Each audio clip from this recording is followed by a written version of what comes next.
Bienvenue dans la saison 2 de Profession Sophrologue, le podcast dédié aux sophrologues qui veulent donner du souffle à leur activité.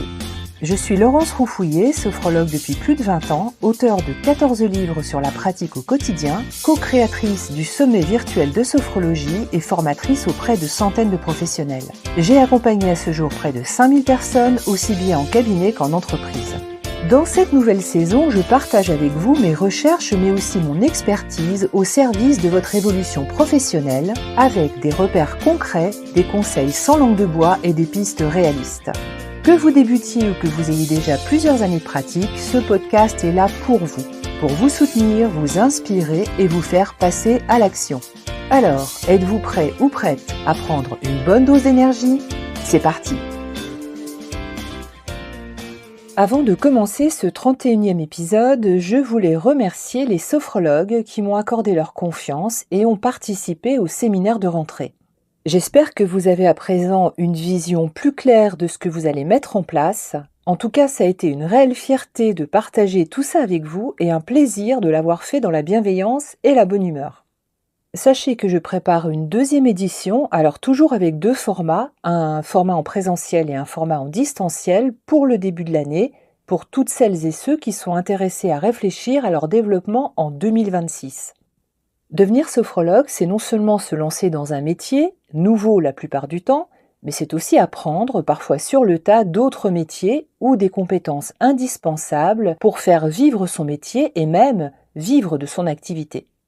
Si on n'est pas toujours sophrologue à plein temps, on ne peut pas se contenter de n'être que sophrologue.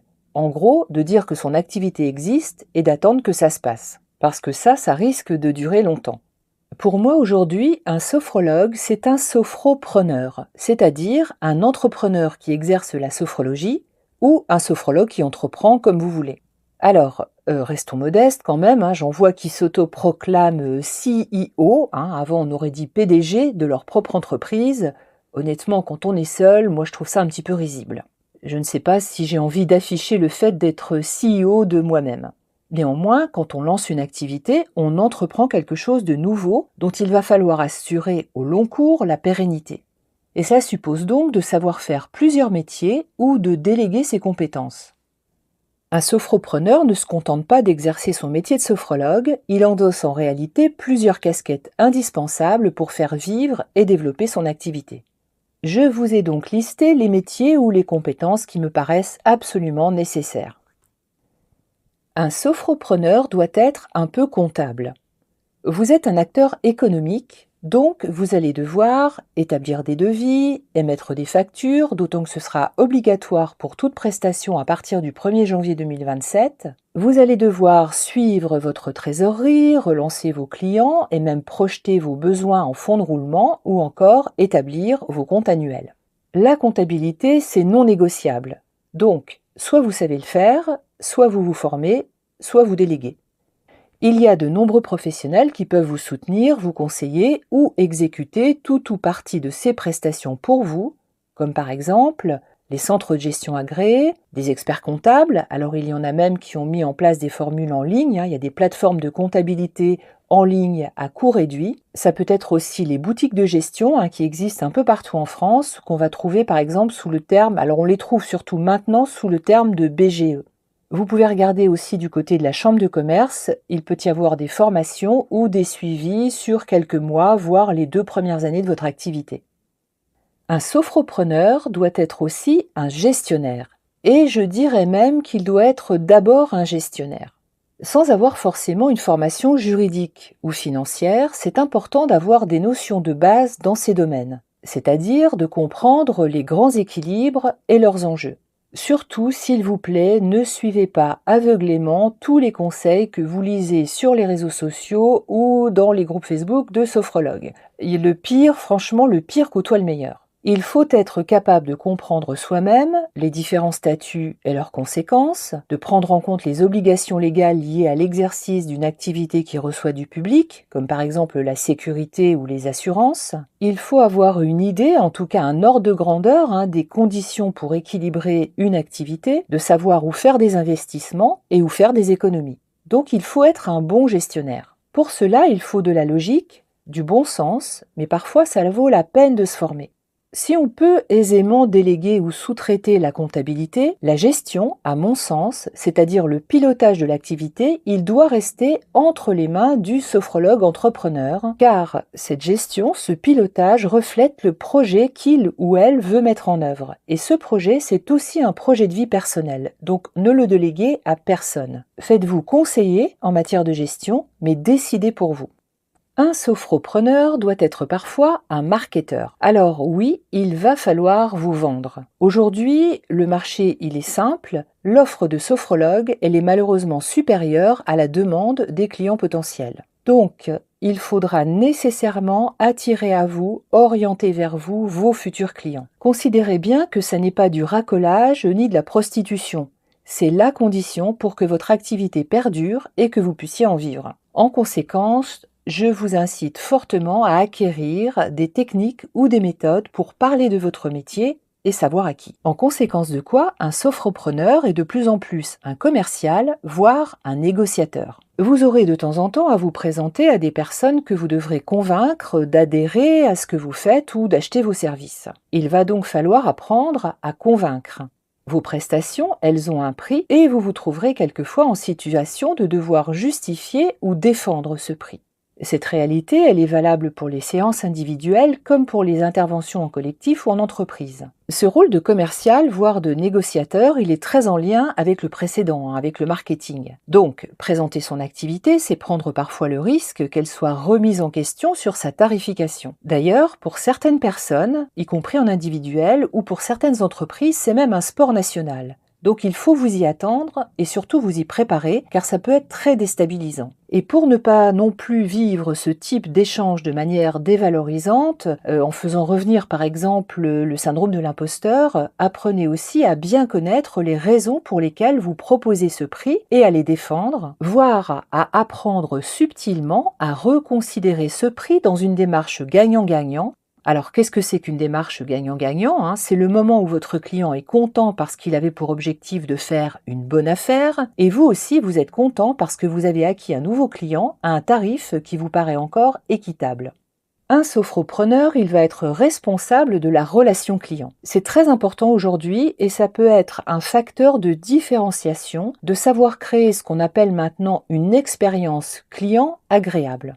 Cette expérience client, elle prend en compte tout le processus, toute la globalité de ce que va vivre votre client avec vous. Depuis la prise de rendez-vous ou la commande, par exemple, si c'est une entreprise, jusqu'à l'accueil, la prestation elle-même, le suivi et la fidélisation de vos clients. Vos clients actuels sont vos meilleurs commerciaux. Le bouche à oreille, la recommandation, c'est très important, c'est une source majeure de clients. Donc, la qualité de la relation client, c'est une compétence clé à entretenir ou à développer. Un sophropreneur se transforme souvent en communicant. Dire que votre cabinet est ouvert ou que vos cours existent n'est pas du tout suffisant. Aujourd'hui, ça n'est plus suffisant. Avoir sa plaque située sur une rue passante non plus. Communiquer, c'est faire parler de vous au-delà de votre lieu d'exercice. Et là, il faut vraiment mettre en place une stratégie à destination de votre client idéal. Demandez-vous toujours où vous allez le trouver. Communiquer, c'est informer mais avec une certaine orientation. Vous allez transmettre votre manière de travailler et comment vous allez répondre aux besoins de vos futurs clients. Si je devais faire simple, je dirais que vos prestations, elles doivent avoir une utilité. Donc dès la rentrée, ne perdez pas de temps, réfléchissez vraiment à ça et pensez à poser les outils que vous allez utiliser pour votre développement. Un sophropreneur, c'est parfois un community manager. Les réseaux sociaux sont incontournables, mais ils ne font pas tout. Considérez-les plutôt comme une vitrine pour mettre en avant votre expertise. Si vous avez une activité très locale, les réseaux sociaux ne donneront pas grand-chose. Il va y avoir beaucoup de déperdition entre le temps où vous y passez et le retour sur investissement. Préférez à ce moment-là plutôt une communication locale. Attention, faites attention à ne pas vous y perdre en tentant de déjouer les logiques de l'algorithme, d'autant que cette logique, elle change fréquemment. Vous pouvez rapidement y perdre tout le temps que vous voulez. Par ailleurs, scroller sur les réseaux sociaux est très excitant pour notre cerveau qui va lâcher toute la dopamine possible pour continuer. On peut y passer des heures et pendant ce temps-là, on ne fait pas autre chose. Donnez-vous du temps pour les réseaux sociaux, mais mesurez ce temps et peut-être limitez ce temps et essayez d'être efficace, vraiment en travaillant justement sur votre communication pour que ce soit pertinent. C'est une partie que vous pouvez éventuellement déléguer. Sachez simplement que les community managers professionnels ont quand même des niveaux de prestation, des montants de prestation qui peuvent être relativement élevés. Ça peut se chiffrer en plusieurs centaines d'euros par mois. Et moi, j'ai tendance à penser qu'il faut quand même dégager votre ADN, ce qui fait vraiment votre identité de sophrologue. Donc c'est vous souvent qui savez les messages que vous voulez faire passer. Attention aussi du piège de donner à ChatGPT vos messages de base parce qu'il va vous faire vraiment des choses très générales, pas du tout différenciantes et qui se repèrent à 100 km. Et enfin, un sophropreneur n'oublie jamais d'être un stratège. Pour moi, il est important de voir loin.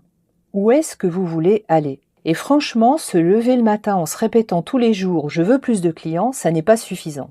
Un sophropreneur, il doit savoir élaborer une vision à long terme pour son activité. Donc, cela implique de définir une offre claire, de choisir ses cibles, de se différencier et de fixer des objectifs en y mettant un plan d'action déclinable dans le temps. Ça n'est pas de l'orgueil, Sans ce rôle de stratège, le cabinet risque de rester au stade artisanal, votre activité risque de rester au stade artisanal, sans cap ni progression. Et ça serait quand même dommage. Voilà, j'espère vous avoir donné un premier tour d'horizon des principales casquettes qu'il va falloir coiffer successivement, ce qui implique de garder du temps pour cela. Dans votre emploi du temps, dans votre agenda, gardez du temps pour ces différents rôles et pour ces différents métiers. Alors bien sûr, j'aurais pu aussi évoquer la capacité à savoir rédiger, à créer du contenu, les compétences de graphisme, le savoir-faire en ingénierie pédagogique et bien d'autres encore qui seront peut-être pour un prochain épisode. Organisez-vous en tout cas pour intégrer ces métiers afin de supporter l'activité qui vous tient le plus à cœur, être sophrologue. C'est fini pour aujourd'hui. J'espère que cet épisode vous a plu et surtout donné l'envie de passer à l'action. Le programme des workshops, ces ateliers pratiques réservés aux sophrologues, se poursuit. Vous pouvez retrouver les thèmes précédents sur la boutique, le lien est en description, et rester informé des prochains. Rendez-vous sur Instagram, @espace du calme pour plus d'informations. En attendant, prenez aussi soin de vous et on se retrouve très vite dans le prochain épisode. À bientôt!